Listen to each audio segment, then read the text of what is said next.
ഭാര്യ ആത്മഹത്യ ചെയ്ത സംഭവത്തിൽ ആത്മഹത്യാ പ്രേരണ കുറ്റത്തിന് പ്രതിയായ ഭർത്താവിന് 7.5 വർഷം കഠിന തടവും 15,000 രൂപ പിഴയടയ്ക്കാനും ശിക്ഷ വിധിച്ചു. ഏങ്ങണ്ടിയൂർ ചന്തപ്പടിയിൽ പൊറ്റയിൽ വീട്ടിൽ ഉണ്ണികൃഷ്ണനെയാണ് ചാവക്കാട് കോടതി ശിക്ഷ വിധിച്ചത്.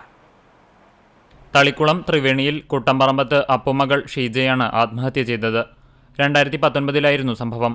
പ്രതിക്കു നൽകിയ 20 പവൻ സ്വർണ്ണാഭരണവും 10,000 രൂപയും സ്വന്തം ആവശ്യങ്ങൾക്കായി ചിലവഴിക്കുകയും കൂടുതൽ സ്വർണവും പണവും ആവശ്യപ്പെട്ട് മർദ്ദിക്കുകയുമായിരുന്നു. തുടർന്നാണ് ഷീജ ആത്മഹത്യ ചെയ്തത്. പ്രോസിക്യൂഷൻ ഭാഗത്തുനിന്നും 16 രേഖകൾ ഹാജരാക്കി 13 സാക്ഷികളെ വിസ്തരിച്ചു. തൊണ്ടിമുതലും ശാസ്ത്രീയ തെളിവുകളും ഹാജരാക്കി. വാടാനപ്പള്ളി പോലീസ് സ്റ്റേഷൻ സബ് ഇൻസ്പെക്ടറായിരുന്ന അനൂപ് ജി മേനോൻ പ്രതിക്കെതിരെ കേസ് രജിസ്റ്റർ ചെയ്ത് അന്വേഷണം നടത്തി. ഒടുവിൽ കേസന്വേഷണം ഏറ്റെടുത്ത Irinjalakuda deputy superintendent of police Famous Varghese പ്രതിക്കെതിരെ അന്വേഷണം നടത്തി കോടതിയിൽ കുറ്റപത്രം സമർപ്പിച്ചു. പ്രോസിക്യൂഷനു വേണ്ടി additional public prosecutor advocate KR Rajith Kumar ഹാജരായി. കോർട്ട് ലൈസൺ ഓഫീസറായ അസിസ്റ്റന്റ് സബ് ഇൻസ്പെക്ടർ PJ സാജനും പ്രോസിക്യൂഷനെ സഹായിച്ചു. CCTV news Chavakkad.